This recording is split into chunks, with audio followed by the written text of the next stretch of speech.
Hey guys, tonight we step into a world of dust, discipline, and dodgy sanitation.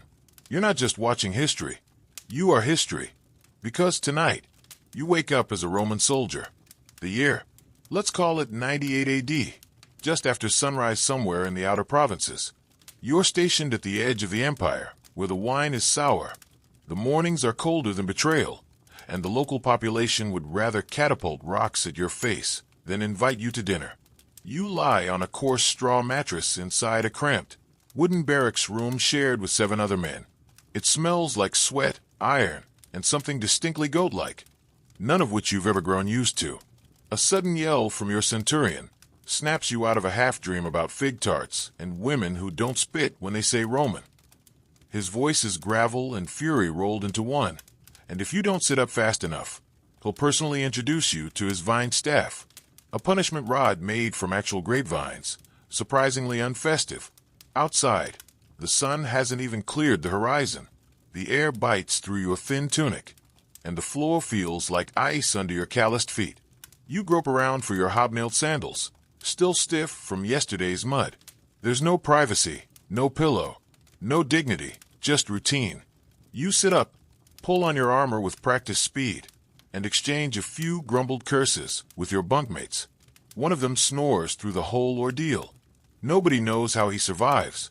You grab your gladius, the short-stabbing sword you've named Julia, for reasons best left unspoken, and sling on your Larica segmentata, that iconic bandit armor that protects everything except your comfort.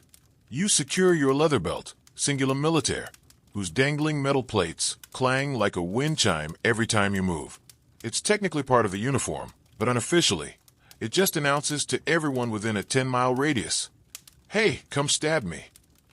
So, before you get comfortable, take a moment to like the video and subscribe, but only if you genuinely enjoy what I do here. Let me know where you're listening from and what time it is. I'd love to hear from you, fellow night owl. Now, dim the lights, maybe turn on a fan for that soft background hum, and let's ease into tonight's journey together. You file outside into the courtyard as the sky turns from slate gray to a reluctant blue. There's frost on the edge of your helmet, a raven caws above the gates, which some say is a bad omen. Others claim it just means another day of guard duty. You stretch your arms, still sore from yesterday's forced march, and brace yourself for what's next. Around you, soldiers shuffle into lines, coughing and grunting and trying not to look miserable. A few unlucky souls are already being screamed at for unshined boots. The centurion paces up and down the line like a vulture with a clipboard, his eyes scanning everything from your posture to whether your armor straps are correctly buckled. Spoiler, they're not. You get a cuff to the shoulder and a reminder that sloppy soldiers die first. Probably true. Still not the most motivating pep talk. There's no breakfast yet. That comes later, maybe, if you're lucky. Just as your mind starts to drift toward the idea of sneaking a nap behind the stables, the cornisan, a trumpet player with the patience of a snake, lets out a long, miserable blast that signals formation. Time to practice the art of not dying. Historians still argue whether the strict daily routines of Roman soldiers were about discipline or just a way to keep them too exhausted to rebel. Either way, the day has begun, and if you thought military life was all glorious combat and golden laurel wreaths, well, surprise. You're wrong, and your back already knows it. You barely have time to rub the sleep from your eyes before the drills begin. You're thrust into a line, shoulder to shoulder with men you've bled with, snored beside, and occasionally wanted to strangle. The training yard is a patchy stretch of beaten earth, surrounded by wooden poles and straw dummies, some of which look like they're holding up better than you are. The centurion barks again, and your legs respond automatically. Marching formation. Step, step, step, pivot. Shields up. Now down. Forward lunge. Repeat. Your arm's already aching, and it's not even mid-morning. You've been doing this for so long your muscles remember the motions better than your brain does. The sun crests the horizon, casting long shadows across the yard. The gladius feels heavier than it should. You thrust it into the practice dummy again, center mass, just like the manuals say. The Romans didn't favor flashy overhead swings or wild slashes. No, stabbing was the name of the game. Efficient, close range, and terrifyingly effective. Julius Caesar once wrote that a short sword in the gut ends a fight quicker than any noble swing to the head. Charming, isn't it? Still, it's not just sword drills. You're marched, pivoted, and remarched until your calves scream. Then comes shield wall training. You and your fellow legionaries lock your skidda, those massive rectangular shields, until you form a near-solid wall of wood and iron. It's heavy, awkward, and makes breathing optional. You shuffle forward in this human battering ram, wondering if the guy next to you has skipped washing for a week. He has.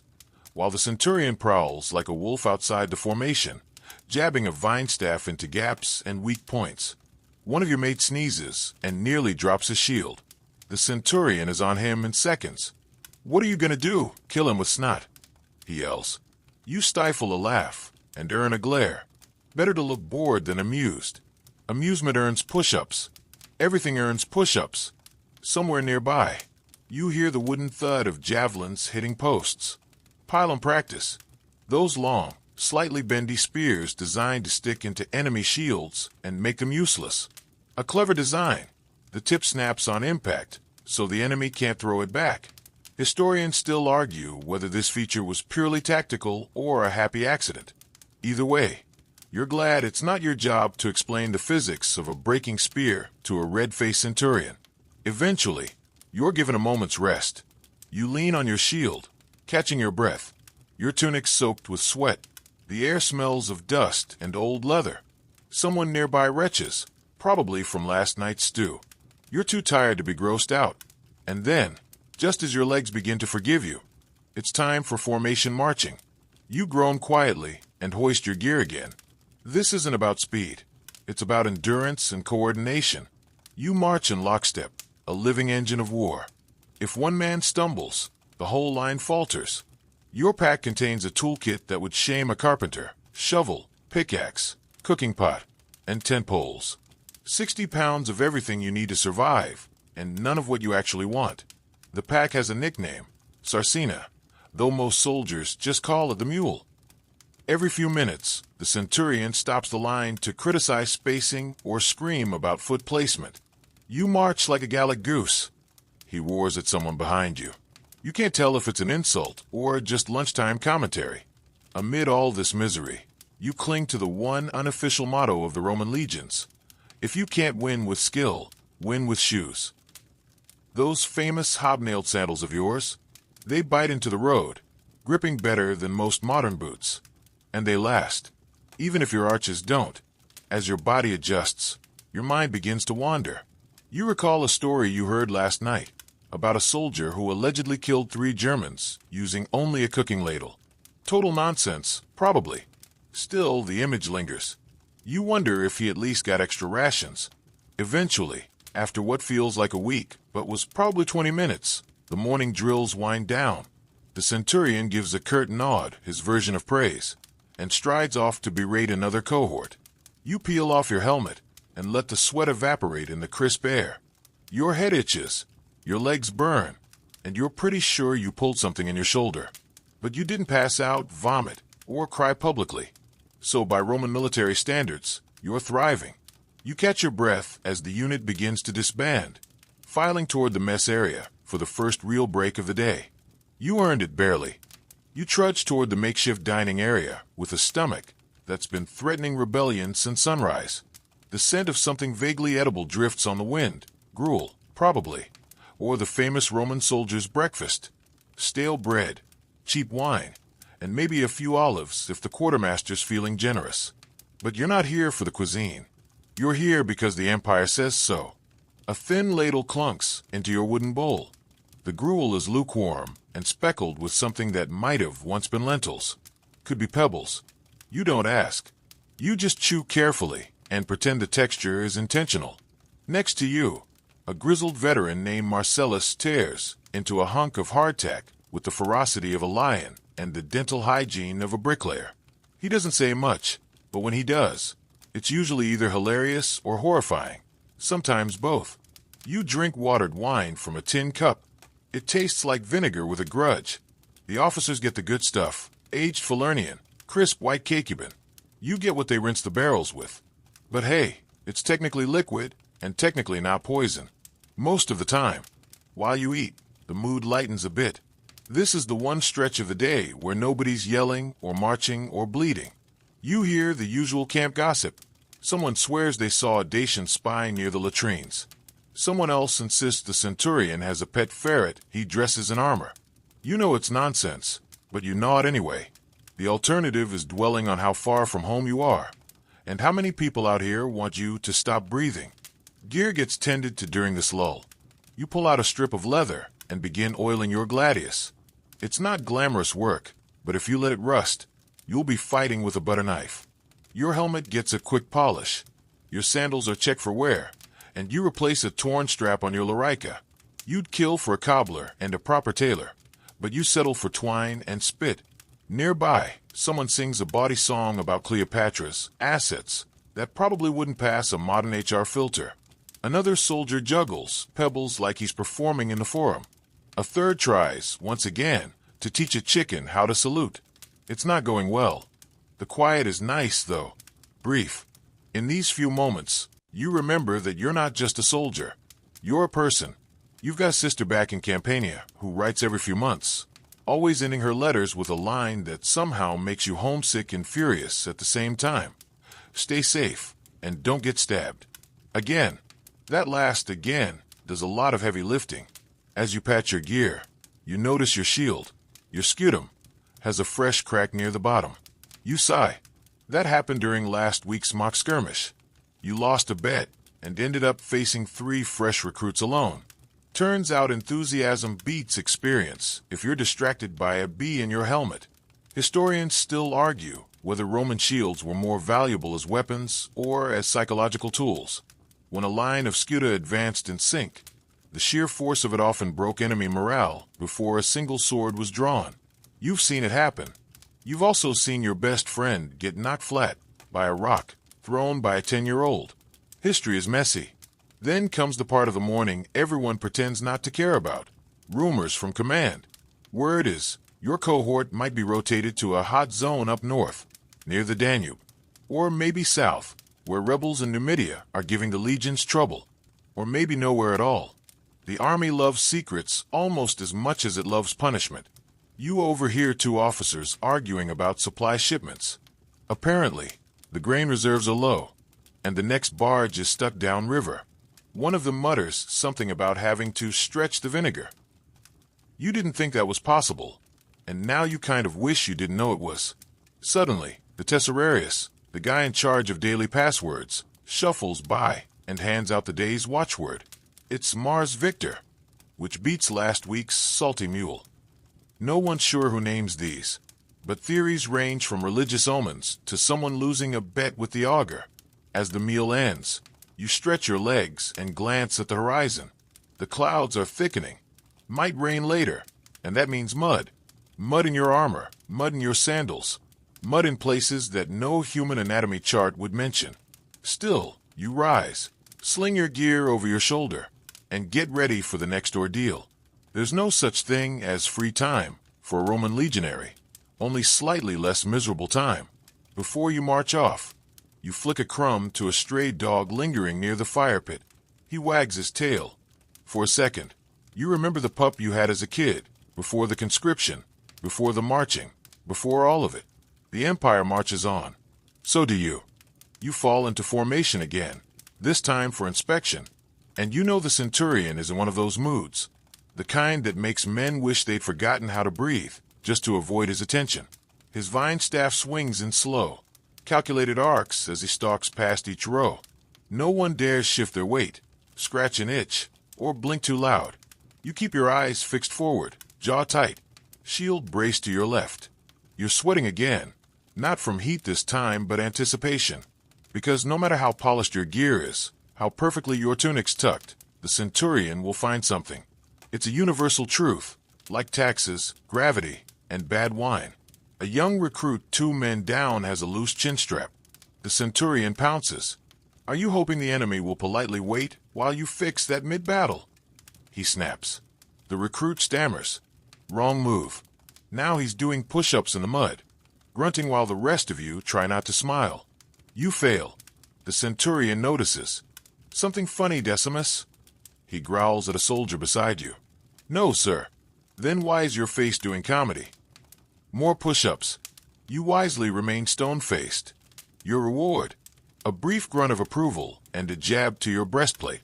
Apparently, that's as close as you're getting to a compliment today. And here's the thing. This isn't just for show. The Romans believed discipline was what separated them from the barbarians. A Roman soldier could march for days, build a fort, and fight a battle, all before dinner. Clean armor? Tight straps? Straight lines? Those weren't just aesthetics. They were survival. Historians still argue whether this obsession with order was the key to Rome's success, or its slow, bureaucratic undoing. You're jolted from thought as the centurion reaches your end of the line. He scans you top to bottom. Helmet clean. Shield solid. Sword polished. Sandals. Well, let's just say you didn't have time to fully scrape the goat dung off them this morning. He pauses. You tense. He squints. And then he moves on. You exhale silently. That was a close one. The inspection ends without anyone passing out or weeping, which counts as a win. You're dismissed, but before you can wander off too far, a sudden shout echoes across the yard. Intimidation detail. Fallen. Oh no, that's your squad. Turns out there's a group of local villagers outside the fort, here to air grievances, lost livestock, accidental house fires, maybe the occasional trampled olive grove. And nothing puts hearts at ease like a row of expressionless soldiers in full armor, looming like iron statues, while the legate practices diplomacy. You file out with your comrades and take your place along the perimeter, standing tall and silent. This is part of the Roman military theater, equal parts presence and posturing. The goal: make it very clear that rebellion is not just a bad idea, it's a short one. As the legate speaks through an interpreter, you stand there motionless. The sun's climbing, your helmet's heating like a kettle, and a fly won't stop buzzing around your ear. You can't swat it. That would be weakness. That would be unprofessional. So you let it land on your cheek, like some winged ambassador of irritation. You scan the crowd. Farmers, traders, children, all staring at you like you're part monster, part hero. You spot one boy mimicking your stance. His stick is a sword, his mother's shawl is a cape. You don't smile. Not exactly, but your mouth twitches just enough. You're jolted back to alertness as someone in the crowd raises their voice. The translator tenses. A man steps forward, gesturing angrily. Something about grain taxes. The legate nods patiently, then gives the man a pouch of coins. A gesture of goodwill, or maybe just a bribe. Hard to say with these things. The whole affair takes half an hour. Nothing explodes. No one gets arrested. You'll call that a good outcome. As the villagers shuffle off, you break formation and return to the yard. One soldier jokes, "Bet that goat they lost is already in someone's stew." You chuckle, quietly, just in case the centurion hears. The intimidation drill is over, but the day's far from done. You roll your shoulders, shift the shield strap digging into your neck, and wonder what fresh ordeal awaits. Because in the Roman army, peace is always temporary. Dirt is forever. Your name gets called. Again, you suppress a sigh, grab your gear, and fall in line with the marching unit headed for the outer perimeter. The centurion gestures lazily with his vine staff, muttering something about road duty. You know what that means. Today, you're walking. A lot. The midday sun has turned harsh now, glaring off the polished tops of helmets and shimmering on the horizon like a bad omen. You're assigned the middle of the column, not the worst spot. Rear guard gets all the dust. Front gets the arrow risk. Middle just gets the blistered feet. You shift the sarcina on your back, the infamous soldier's pack that somehow feels heavier with every step. 60 pounds of equipment strapped across your shoulders like the empire itself. Tent stakes, rope, cloak, a pot, spare sandals, a sickle, your personal kit, and of course your armor and weapons. It's less soldier and more walking supply closet. The road ahead stretches like a dare. It's one of those perfectly straight Roman marvels, paved with heavy slabs and flanked by drainage ditches. Historians still argue whether the straightness was for efficiency or just to show off. Either way, your knees aren't impressed. Your unit begins its plodding pace, left, right, left, the sound of hobnailed sandals clacking in unison. Every 100 steps, the line wobbles slightly as someone adjusts a strap or swaps shoulders with their tent buddy. You're paired with a lanky Gaul named Vitus, who hums tunelessly under his breath and occasionally eats dried figs without offering you any. Classic Vitus. The march wears on. You pass through a patch of pine forest, the air briefly cooler, shaded. You savor the moment. Then, predictably, you trip on a root and nearly stab yourself with your own javelin. The soldier behind you chuckles. You grunt. Say something, and I'll let your tent fall in tonight. He shrugs. Worth it. Eventually, you reach a shallow stream and take a brief water break. You kneel, splash your face, and gulp from your canteen. The water tastes like tin and regret, but it's cold. That's something. You watch a small crab scuttle along the rocks, marveling at its freedom. It probably doesn't have to dig ditches or clean latrines. Then the tesserarius gives a whistle. Time to move again. The afternoon grows hotter. Heat bakes the armor on your shoulders until it's practically branding your collarbone.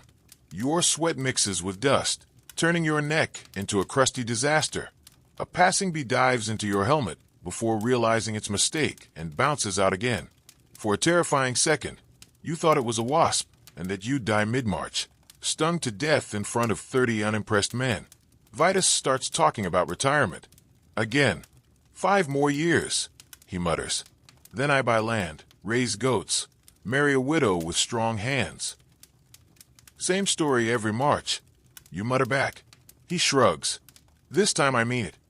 You pass a mile marker carved with the name of Emperor Trajan, your glorious boss, and the reason you're stuck sweating through another tunic. Someone scratched something rude about the governor underneath.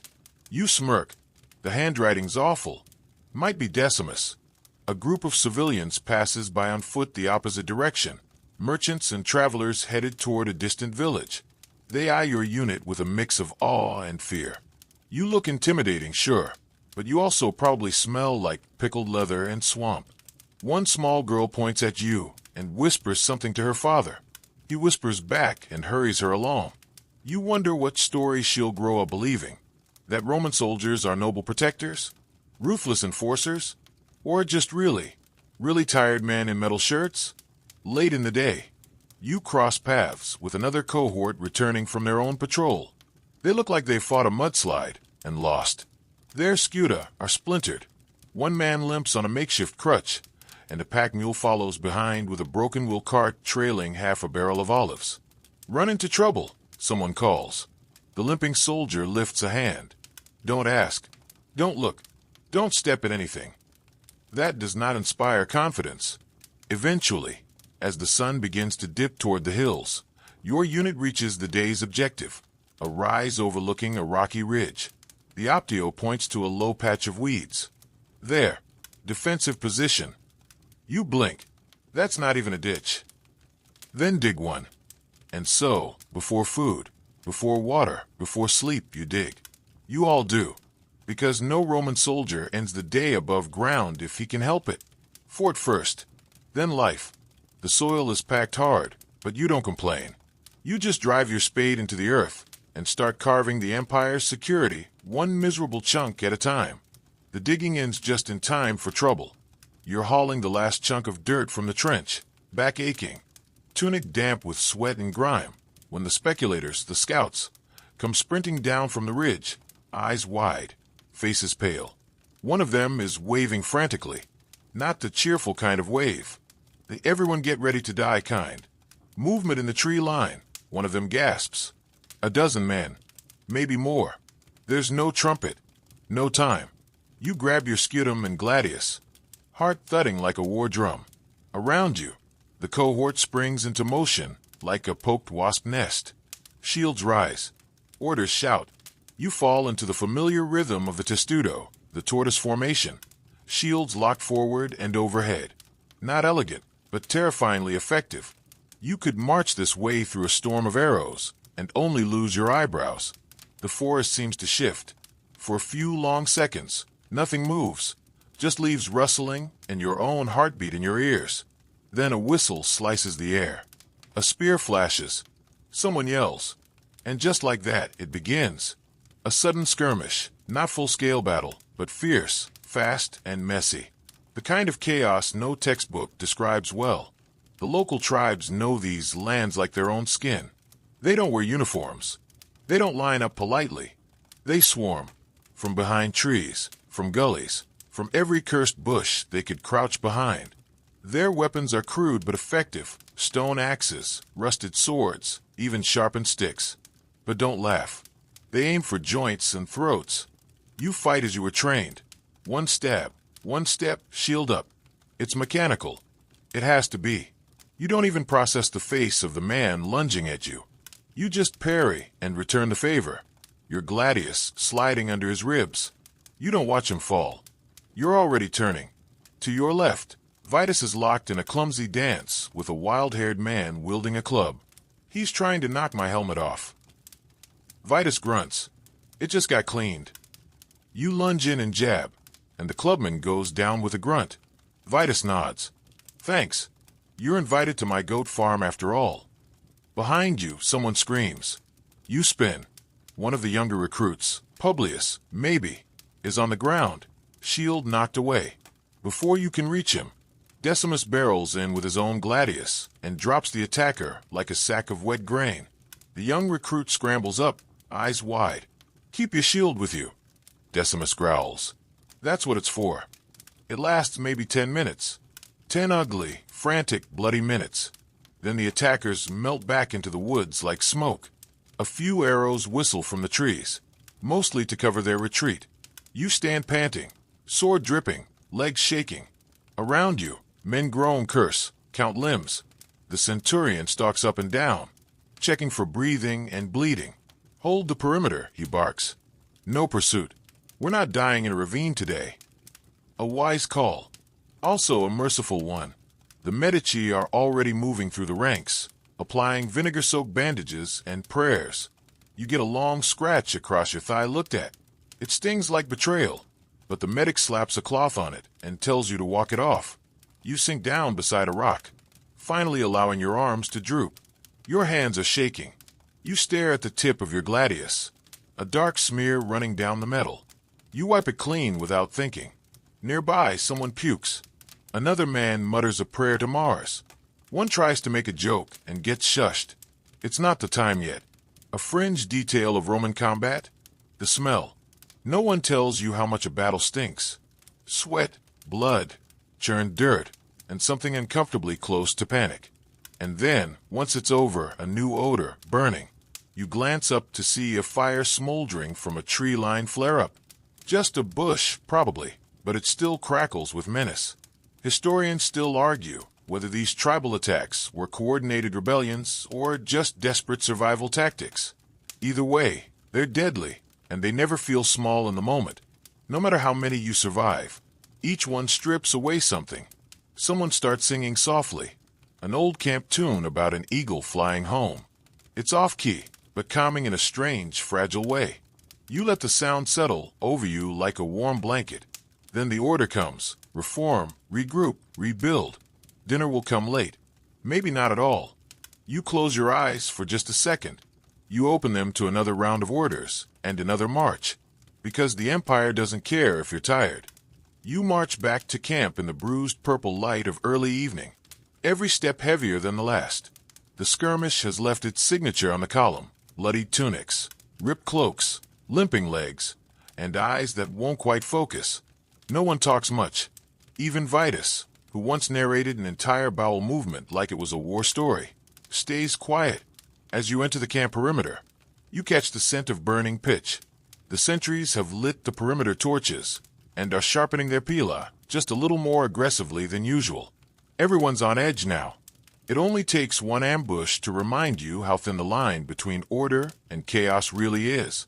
You head toward the makeshift medical area first. Not because you're wounded. Your scratch has mostly stopped bleeding, but because you want to check on the others. Publius, the young recruit who dropped his shield, is sitting on a stool with a bandage wrapped around his upper arm and a vacant stare. He looks about 12. You ruffle his hair gently, say nothing, and move on. You find Decimus seated nearby, shirt off, revealing a nasty gash along his ribs. He's smiling like he just won a bet. 3, he says, holding up fingers. That's how many I dropped. You raise an eyebrow. Fine. 2.5.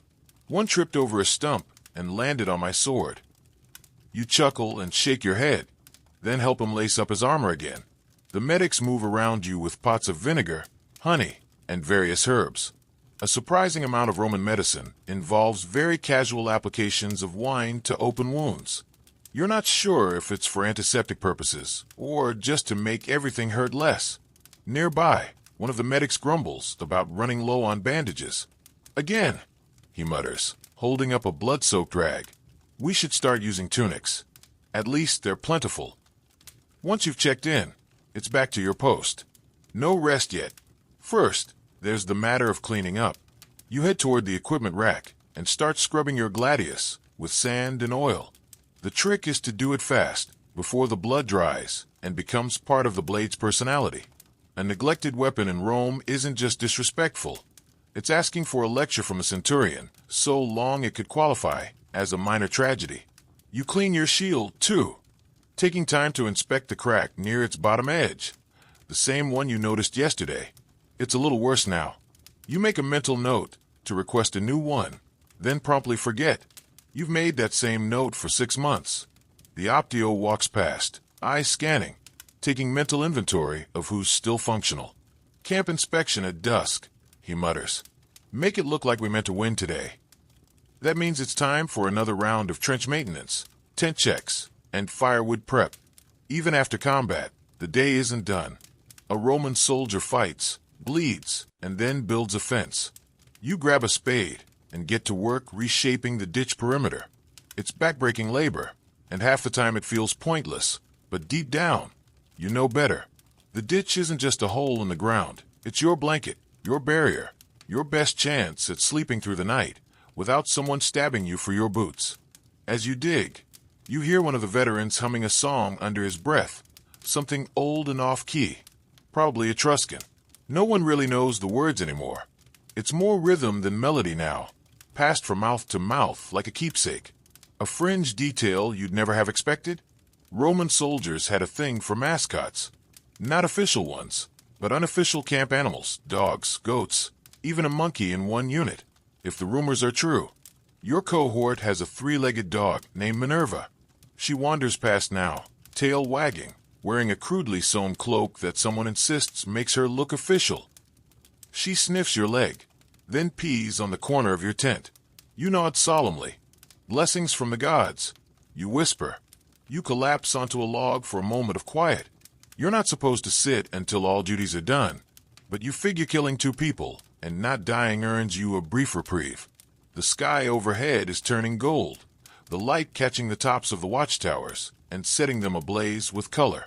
You rarely notice the beauty out here, but in this one breath of stillness, you allow it. Historians still argue whether Roman soldiers truly believed in the divine protection of Mars, or if they simply used the god as a way to make sense of the senseless. You're not sure what you believe anymore, but you do know this. Tonight, if the stars are out, you'll look up and pretend they're home. The bell rings. Not for alarm, but for dinner. You rise with a groan, brush the dirt from your knees, and head toward the cooked tent. The scent hits you before you see the pot. Smoky, sour, and somehow slightly fishy. Dinner tonight is stew, which is technically better than yesterday's attempt at wheat paste. You grab a dented wooden bowl and wait your turn in the line, shifting your weight from one aching leg to the other. A soldier ahead of you mutters, "I think I saw it blink." No one laughs. You're all too hungry to care if the meat used to walk or crawl. When your turn comes, the cook ladles a thick scoop into your bowl. It plops in with a squelch. You don't ask questions. You've learned that the fewer details you know about the ingredients, the easier it goes down. You do recognize barley, lentils, and what might be onion. The rest, best left to the imagination. You sit on a low stone bench near the fire pit, the heat soothing your knees. Around you, men gather in clusters, their armor loosened, tunic stained, eyes hollow but alert. The quiet of evening settles over the camp like a blanket, stitched together by tired conversation and the clink of spoons against bowls. Someone nearby starts a dice game, Tali, played with knucklebones carved from sheep or pigs. It's a Roman favorite, more luck than skill, and usually ends in at least one heated argument over cheating. You watch as a young recruit rolls and cheers. Venus throw, he crows, showing 4 different values, considered the luckiest result. His opponent grumbles and tosses a stone in the fire. You set down your bowl, mostly empty, and join the game with your own set of worn bones. They've seen more action than you'd care to admit. You wager a small bronze coin and lose it immediately, then win it back with a throw that makes the others groan. Vitus leans in. Don't play with him, he tells the recruit. His dice are blessed by Minerva's dog. You shrug innocently. She peed on them once. That counts as divine intervention. Nearby, someone starts strumming a lyre with only 3 working strings. It's out of tune and the player's voice is worse, but the melody is familiar. A half-sad ballad about a soldier who falls in love with a baker's daughter and gets baked into a pie by her jealous husband. You hum along under your breath. After the song, conversation drifts toward home. One man talks about his wife's last letter. She's pregnant again, probably with his, but who knows? Another brags that his farm near Capua has doubled in yield since his cousin took over. A third says nothing at all, just stares into the flames like they might speak back. You pull out your own wax tablet from your gear, fingers smudged with soot. You've started a letter to your sister, but it's mostly doodles of sandals and curse words. Writing feels strange now, like translating thoughts into a language your hand barely remembers.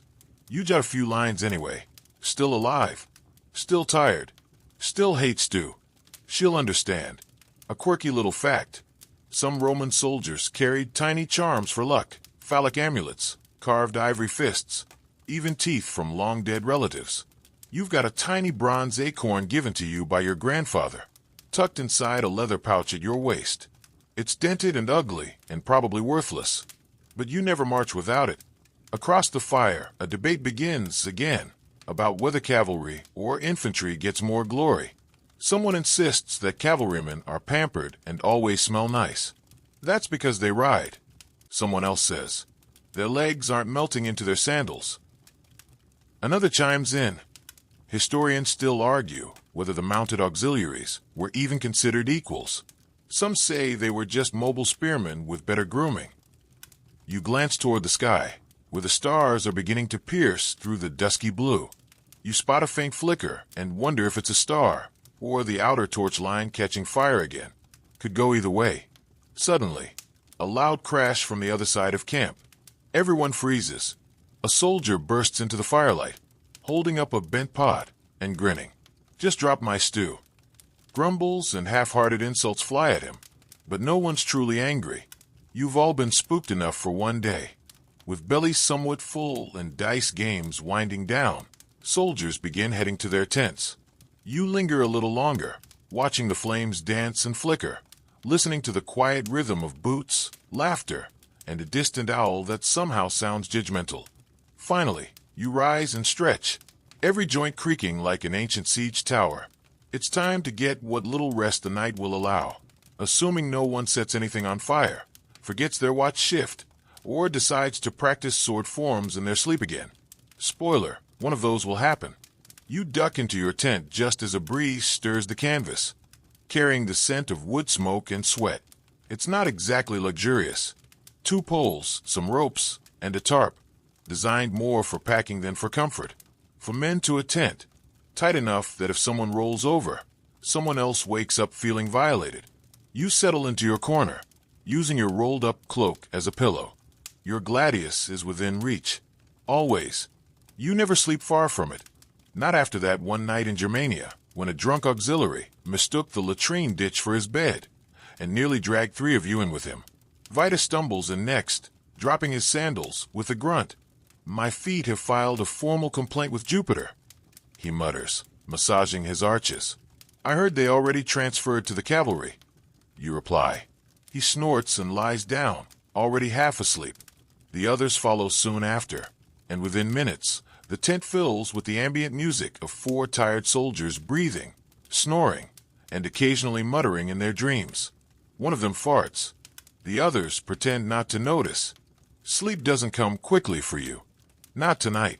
You lie there, eyes open, listening to the hum of the camp, boots on gravel, the murmur of sentries at the palisade, the occasional clink of armor as someone turns in their bedroll. The torchlight outside your tent casts long, dancing shadows that flicker across the canvas like silent ghosts. Somewhere an officer walks past, muttering about tomorrow's drills. Another man sings softly in Latin, barely above a whisper. It's an old hymn to Mars, sung like a lullaby. And then the silence deepens.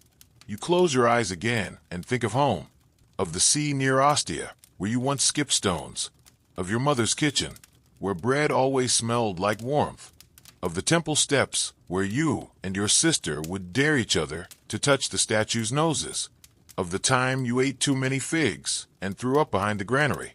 Ah, childhood. You think about the things you miss. A proper bed, fresh fruit, privacy, being able to yawn without inhaling someone else's foot odor. But there's a strange comfort to this life, too. A rhythm, a simplicity. Wake, drill, march, eat, fight, sleep, repeat. The Empire tells you where to go and what to do. And as long as you follow orders, carry your gear, and keep your head down, you survive, maybe even thrive. Historians still argue whether Roman soldiers were proud defenders of civilization or glorified mercenaries, just doing a job. But when you're lying in a tent on a lumpy patch of dirt with your feet sticking out the back flap, the truth feels somewhere in the middle. A sudden whistle breaks the calm. The night watch rotation. You groan softly and sit up. Your shift. You wrap your cloak tighter and step out into the cool night air. The stars brilliant above. The camp feels different at night, softer, quieter, like it's holding its breath. You report to the Tesserarius, who grunts and points you toward the eastern palisade. The torch in your hand flickers weakly, casting long shadows against the wall. You pace slowly, boots crunching gravel, eyes scanning the darkness beyond the wooden stakes. Out there, just beyond the firelight, is everything that wants you dead. You hum to yourself, quietly. It's not for entertainment, it's for focus.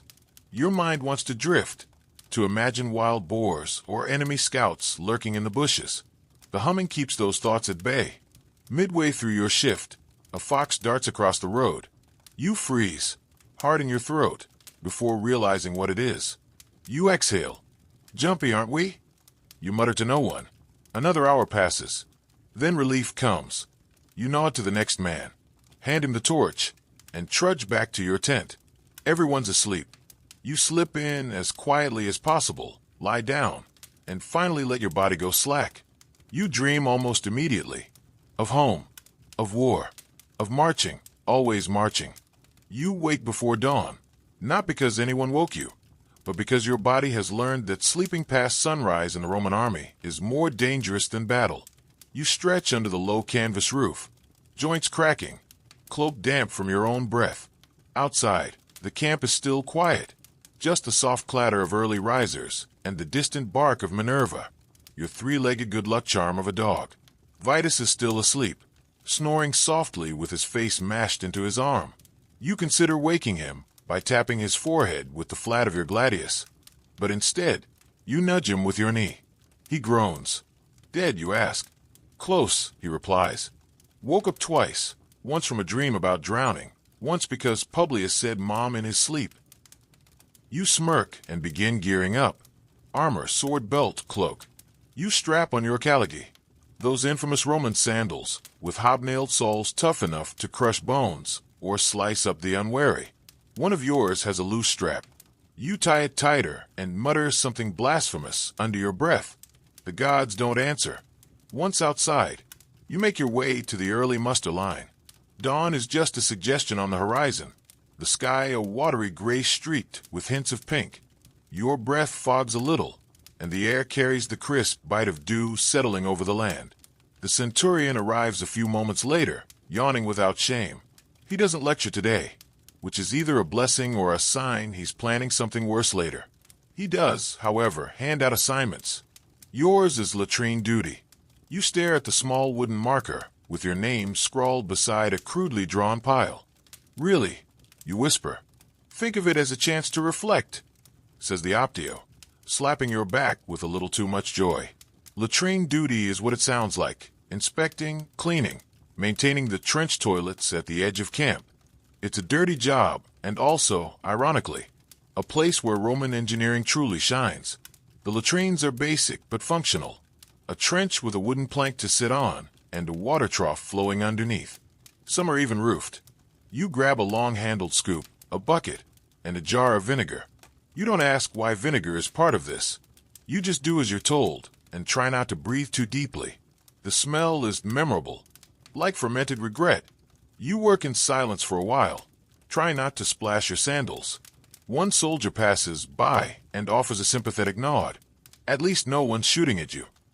Yet, you mutter, give it time. After the worst of it is cleared and the trench sprinkled with lime, you retreat to the camp's central well. You scrub your hands raw with ash and water and then rinse your face. Another soldier offers you a piece of linen to dry with. He instantly regrets it when he smells your hands. Back at the tents, breakfast is being handed out. A cup of wine, bread with olives, and a slice of salted fish that somehow tastes both undercooked and overboiled. You eat anyway, because not eating leads to mistakes, and mistakes lead to centurions yelling. You sit near the cooking fire, nibbling your bread and staring into the embers. It's here that you get a few rare minutes of calm. Someone nearby is carving an image into a scutum, a stylized eagle with flames for wings. Someone else is writing a letter on a wax tablet, biting his lip as he struggles to spell. Another is patching his cloak, muttering about a moth conspiracy. There's a rhythm to mornings like this. After the worst, before the next. You lean back and take it in. The smell of smoke and boiled fish. The creak of leather straps being tightened. The occasional slap of one soldier waking another who's nodded off mid-chew. A strange historical tidbit? Roman soldiers often inscribed little jokes or personal mottos on their armor or weapons. One man in your cohort has, "I came, I saw. I left early," scratched into his dagger hilt. Another has named his gladius Mildred. No one knows why. No one asks. You finish your wine, sour, weak, and somehow exactly what you needed, and start preparing for the day's drills. Sword work, shield formations, maybe another forced march if the officers are feeling poetic. Someone groans. I heard they're going to make us practice the wedge again. Better than spear wall. Someone else mutters. My arm still hasn't forgiven me. You all grumble, but you all stand, and you all form up, because that's what legionaries do. Drill, march, fight, repeat. As the sun finally crests the hills, you raise your scutum, feel the weight of your armor settle across your shoulders, and brace yourself for another day in the endless, exhausting service of the Empire. Because out here, routine isn't just survival, it's sanity. The drills begin before the dew even finishes evaporating off the grass. You line up in the training yard, shield in hand, sword sheathed but ready, already sweating under your helmet. The centurion steps onto the raised platform, looking far too awake for someone who probably slept on a stone slab just to stay angry. Formations, he barks. Everyone groans inwardly, but doesn't dare let it show. You snap to position with your squad. Third rank, left side, just behind Vitus. He adjusts his helmet and mutters, "If I collapse, just drag me behind the supply tent and pretend I died with honor." Deal, you whisper back. The first drill, testudo. Again, you raise your scutum, interlock it with the man beside you, and brace your shoulders for the weight of shields closing in overhead. It's like standing in a metal oven while someone kicks the walls and shouts insults through the cracks. The centurion tosses rocks from the platform, small ones today at least. Last week, someone got beamed with a loaf of stale bread, so hard it broke their nose. The message: even food can hurt you here. Then sword drills. Out comes the gladius, your old friend. You run through 100 thrusts, short, controlled, deadly. No wide swings like some barbarian with a tree branch. Rome fights like a machine, stab, step, stab, step. The training dummies are little more than logs wrapped in hay and canvas, but you pretend there's something worse. Bandits, debt collectors, the guy who stole your last figure. You drive your sword into the dummy's chest, pull it out clean, reset, over and over. Eventually, you switch to shield work. One-on-one sparring in the central yard. You're paired with a younger soldier who still thinks fighting is about strength, not timing. He charges hard. You sidestep. Let his momentum carry him forward. Then bump him backward with your scutum. He lands flat in the dirt. Try again, you say, extending a hand. He takes it. That's something, at least. Some don't. Off to the side, two soldiers begin arguing over foot placement in the wedge formation. One insists it's left over right. The other swears on his grandmother's toga that it's right over left. Historians still argue about the proper phalanx angle anyway. One of them huffs. Might as well fight upside down. You shake your head and keep moving. The centurion is watching. You can feel it. After drills, there's a short break for water. You collapse against a stone pillar and let your head fall back. The sun is directly overhead now, and your tunic clings to your skin like regret. Vitus joins you, panting.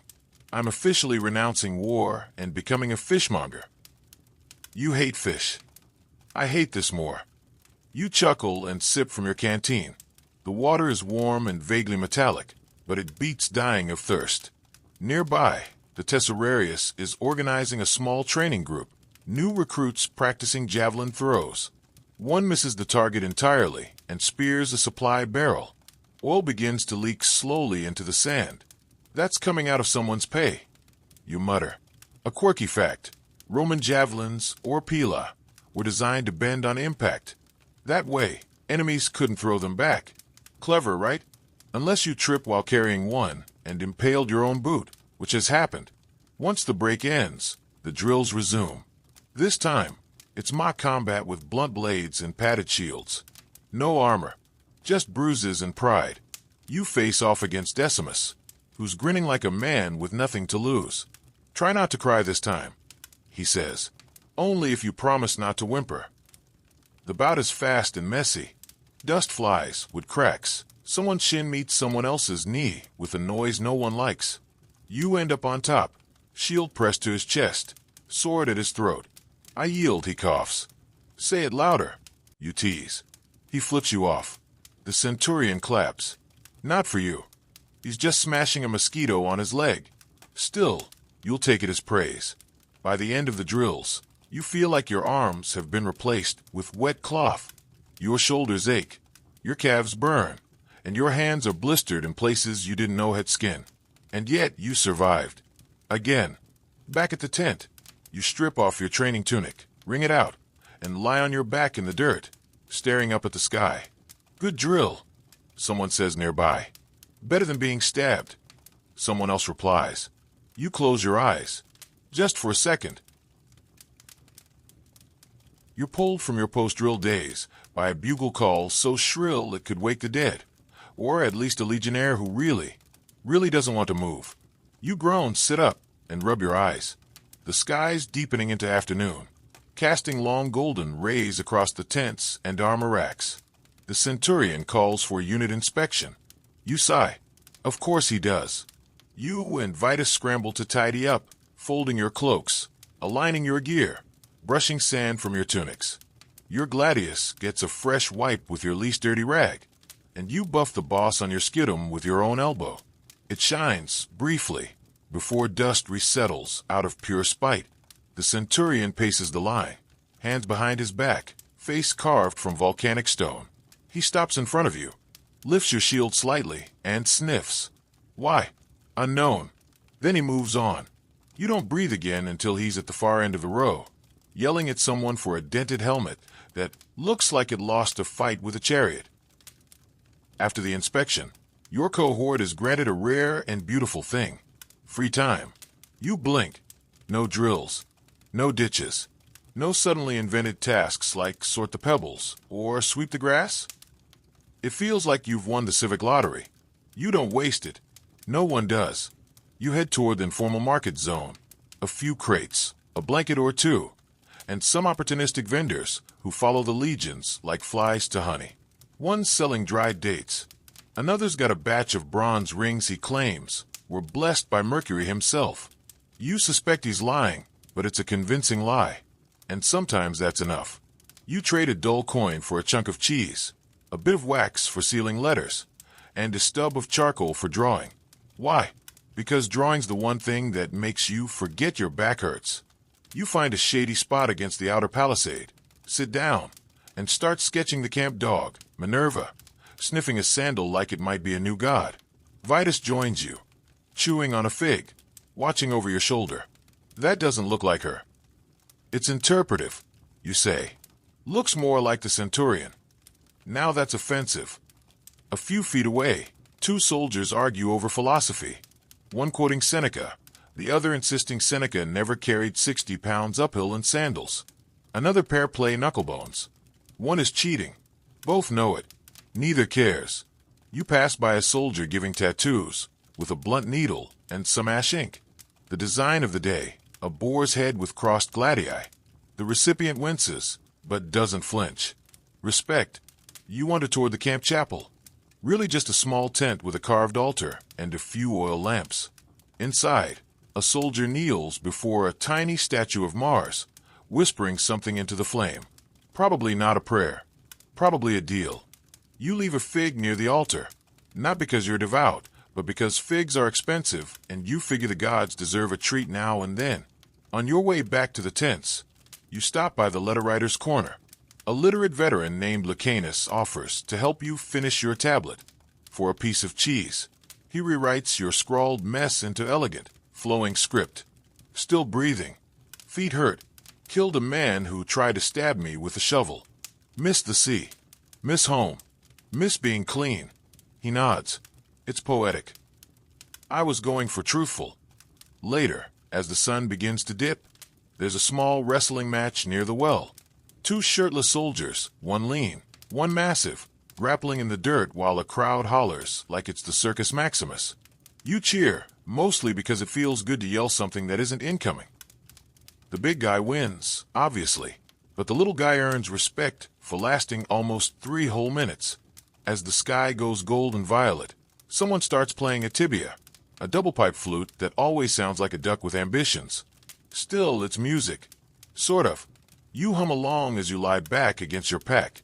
Your muscles sore in the best way. And in that moment, feet dusty, belly not entirely empty, skin sun-warmed and bruised, you feel a strange flicker of peace. Not joy. Not exactly. But something adjacent. Something like rightness. Historians still debate whether Roman soldiers had real downtime or if every break was just disguised labor. You'd argue it depends on the officer and the luck of the day. But for now, you're off duty. And you're alive. And in the Roman army, that's as good as it gets. Night returns with a sigh. The camp dims gradually as the sun folds itself behind the hills, taking the harsh light with it and leaving only the glow of torchlight and the lazy flicker of cooking fires. You sit by one of those fires now, warming your hands, your armor stripped off and set in a careful pile beside you. The air is cooler than usual. Not cold, just enough to feel clean. Your stomach growls, and this time, you're lucky. The evening meal includes honey-dipped bread, dried apples, and more stew. The stew, you swear, has gained sentience. But with the sweet bread to cut through the taste, you barely gag once. Publius, still trying to impress someone, is recounting the skirmish from 2 days ago like it was a grand battle. And then, I leapt forward and caught his blade on my shield, he says, miming wildly. Everyone watches with the bemused patience one usually reserves for drunk relatives. Vitus leans toward you. He tripped over a tree root and sobbed into a shrub. You know it. That shrub deserves a medal. Once food is finished, your Optio walks over with a tired frown. Command detail. You're on it. You sigh. Of course you are. Command detail means escorting a junior officer out beyond the palisade to observe terrain, confirm enemy movements, or, more commonly, write exaggerated reports for someone back in Rome who thinks you're living the dream. Tonight, it's Tribune Quintus, barely old enough to grow a beard, but already gifted with an air of self-importance thicker than your cloak. You saddle up next to him and two others. He mounts a horse. You and your peers walk. "Isn't that always the way?" mutters Decimus. They ride, we stride. You head east, beyond the torchlit edge of camp, out onto the ridge trail that winds through low brush and spindly pines. The moon hangs heavy, a silver coin pinned to the sky. Your boots crunch over gravel and dried leaves. Somewhere far off, an owl hoots, loud, long, and just a little judgmental. The Tribune stops every 20 paces to scribble in his wax tablet and murmur things like notable incline or a possible ambush slope. You stifle a yawn. It's peaceful, yes, but also tedious. Then, just as you round a bend, you hear it. A rustle. Sharp. Controlled. Not the wind. Your hand goes to your gladius instantly. Heart speeding. You freeze. Listen. Nothing. Probably a deer. Quintus says, nose still in his tablet. You don't lower your guard until the trail opens onto the overlook, a rocky shelf above a narrow valley. You can see for miles under the moonlight. Trees like spilled ink. Distant torch flickers from another cohort's post. It's beautiful in a way that stabs you right in the gut. You try not to think about how many people have bled into that soil. Perfect, says the Tribune. Let's return. You walk back in silence. Even Decimus stays quiet, which is rare. His jokes usually outpace his common sense. But there's something about being outside the walls at night. It strips the humor right out of your bones. Once back inside the palisade, you breathe easier. You hand off the report, nod to the sentry, and make your way toward the tents. But you pause near the animal enclosure. Inside, tied to a post, and looking as bored as you are, is the donkey. His name is Felix, though no one remembers why. He's the least useful, least motivated animal Rome has ever seen. But tonight, he looks at you with what might be sympathy, or indigestion. It's hard to tell with donkeys. You scratch his ear. He flicks it at you. Same shift tomorrow, you murmur. He sneezes. Fair enough. You return to your tent and slip inside, careful not to wake Vitus. He's snoring again, of course, curled like a cat around his gear. You lie down and close your eyes, but sleep won't come just yet. Your mind drifts to the overlook, to the silence, to the idea that somewhere out there, maybe even nearby, others are doing the same thing, staring at the same moon, wondering what it all means.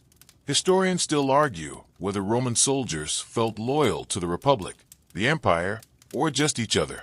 You're starting to believe it's the third. You don't bleed for Rome. You bleed for the man beside you, the fool with the cracked shield and the bad jokes and the three-legged dog he calls a blessing. You roll onto your side, listening to the soft nighttime rhythms of the camp, the distant shuffle of guards, the snap of a tent rope in the breeze, the unmistakable sound of someone vomiting near the latrines. Again, you smile faintly. Another day in the life. The next morning hits like a thrown brick, blunt, uninvited, and entirely too early. You wake to shouting, not drill calls or commands, but genuine, frantic yelling from the northern side of the camp. You and Vitus bolt upright at the same time, already moving before you're fully conscious. Training does that to you. Hardwires the reflexes straight into your bones. Your armor isn't even fully fastened as you dash outside. You grab your gladius on the way, the scabbard slapping against your thigh. The sky is still gray with pre-dawn, and the torches are burning low, casting long, twitching shadows. The commotion? A supply cart overturned during the night watch, a spook mule, a snapped wheel, and a cascade of salted pork scattered like confetti. Not an ambush, not a fire, just chaos of the mundane sort. Still, the adrenaline has nowhere to go now, so it sticks with you, buzzing in your ears, making your teeth feel too tight in your jaw. Vitus stares at the scene, then looks at you. I woke up ready to die for Rome over a ham. You nod. Same. After the mess is cleaned up and the officers realize no one's been assassinated by a barrel of pickled onions, the day resumes as planned, which is to say, badly. Today, you're assigned to quartermaster rotation. It sounds dull, and it is, but it's also one of the most critical tasks in the entire camp. You inventory, distribute, and, if necessary, argue over every item that feeds, clothes, or arms a Roman legionnaire. You start with grain rations. Check the sacks, weigh them, log the contents on wax tablets. The quartermaster is a man called Gellius, who has the personality of lukewarm broth and the paranoia of a man who once lost a shipment of sandals and never recovered. You count these sacks again, he says, jabbing a finger at the pile. I don't trust your numbers. I already counted them. Twice. Exactly. Could be wrong both times. You sigh and begin recounting. Again. It's not glamorous, but it's part of the life. Every sword swing is made possible by someone counting lentils somewhere. As you work, you catch fragments of conversations drifting in from the other tents. Rumors of movement in the hills, sightings of distant fires, speculation about whether another march is coming. You pretend not to listen, but you hear enough. Marching means change. Change means risk. Historians still argue whether Roman legionaries feared the unknown more than the known, the battle, the disease, the endless toil. But you've come to realize that it's the waiting that wears you down. Not the blood, not the dirt, the stillness. At midday, you take a break under the awning of the equipment tent, eating your usual bread and wine combo, and watching a centurion lecture a soldier about the proper angle of a tent peg. It's as inspiring as it sounds. Nearby, someone's fixing their caligy with a bone needle and some thread. Another is oiling their sword like it's a beloved pet. A third is singing softly in Greek. The tune is older than the stones of Rome itself. Later in the day, you help Gellius distribute fresh weapons. Well, fresh meaning less dented. You hand a spear to Publius, who inspects the tip and asks, "Was this bent before? Or is it a design feature?" "Just aim for soft parts," you advise. The spear won't care. As the sun starts its slow descent, casting everything in golden fatigue, you finally get a moment to yourself. You slip away to the hill behind the latrines. Yes, that hill. It's quiet, overlooks the road, and is just far enough from camp that you can hear your thoughts without someone trying to sharpen a blade next to your ear. You sit on the dry grass, stretch your legs, and breathe. Out here, the world feels bigger. The hills roll off into the distance. The sky stretches wide above. And for a brief, fragile moment, you feel like more than a cog in a war machine. You think about your old life, about who you were before the uniform, before the oaths. You wonder if that version of you still exists somewhere, or if it's been burned out of you, replaced with drills and blisters and the ability to fall asleep in 30 seconds flat. A soft breeze kicks up, carrying the faintest trace of smoke, pine, and sweat, the perfume of the Legion. You look down at your hands, calloused, nicked, stained, and you realize they don't just belong to a soldier now. They are a soldier's hands. And tomorrow, they'll do it all again. Dusk creeps in like a thief, slipping between tents, pooling beneath the carts, softening the edges of the camp until everything looks quieter, older, somehow dreamlike. You're back by the main fire, its flames licking upward, catching the gleam of bronze and iron as men lean in, stretch out, or simply sit in the glow, staring into nothing at all. Dinner tonight is a shared pot of lentils and garlic, heavy on the garlic. You accept your bowl gratefully. Even bad lentils beat hunger. Besides, garlic allegedly keeps you healthy. Also allegedly wards off curses, bad dreams, and, if you eat enough of it, conversations with anyone standing upwind. Vitus is beside you again, poking at his food like it might reveal a prize inside. "If I die tomorrow," he says, "bury me with a real pillow. Bet a chance you're buried with this stew." A few laughs.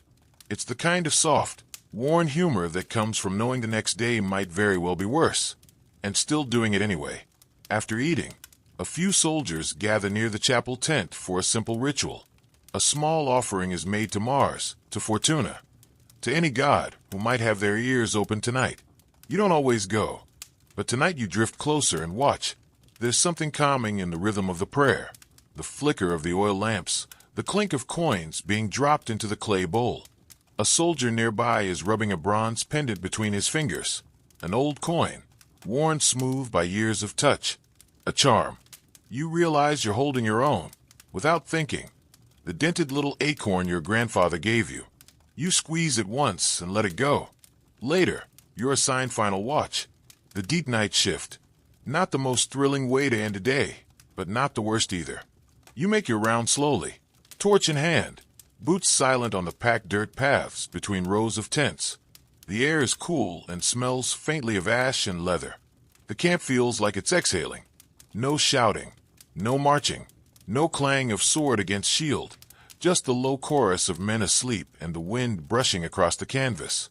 You pass the stable and pause. Felix the donkey is lying down, legs tucked awkwardly beneath him, eyes half closed. You nod in mutual exhaustion. Still outrank me. You whisper. A soft rustling pulls your gaze to the palisade. You move toward it, careful but unalarmed. It's just the wind. Or maybe a stray bird. You watch the tree line beyond the fence, black and still under the stars, and nothing moves. All is calm. You lean your elbows on the nearest post, stare out at the vast open dark. Somewhere out there is the edge of the empire. Somewhere, a village you've never seen. Somewhere, more marching, more orders, more fighting. But here, for this moment, is peace. Historians still argue whether Roman soldiers were cogs in a great and ruthless machine or heroes holding civilization together by sheer will and discipline. You wonder if it can be both, because here you are, hungry, tired, sore, and yet proud, not of conquest or glory or pay, but of the grit it takes to keep going, of standing the line, of laughing at stewed jokes when your body feels like it's been hammered into the ground. The torch in your hand burns low. You let it die, slowly, and turn toward your tent. The stars above are sharp and brilliant, constellations you've marched under, fought under, nearly died under. And you think, tomorrow we do it all again, because that's what it means to be a Roman soldier, because that's what you've become. The camp falls into deeper stillness, and your breathing slows with it. The last watch has ended. The final ember has faded. All that remains now is quiet. You lie back on your bedroll, the canvas above your head a soft shadowy dome. Every muscle is loosened, every ache turned into a kind of background hum, the same way crickets and far-off owls blend into the night, like they've always been there. The sounds of the day have vanished. The sword is set aside, the shield leaned against the wall, and your eyes grow heavier with each passing breath. Somewhere, the moon continues its slow drift above the hills, bathing the earth in that cool, pale light. The stars blink gently in and out behind thin clouds. You feel the warmth of your cloak across your chest, the rise and fall of your own breath grounding you in a body that, though bruised and worn, is still here, still strong. You think of home, but you also think of the men beside you, of shared burdens and silent victories, of stew that somehow tasted worse than defeat, of all the little things that make this hard life something more than survival. And now your heartbeat slows. Your thoughts drift. The night wraps around you like a blanket, quiet, still, and steady. You've earned your rest, soldier. Let it take you. Let it hold you. Let sleep come.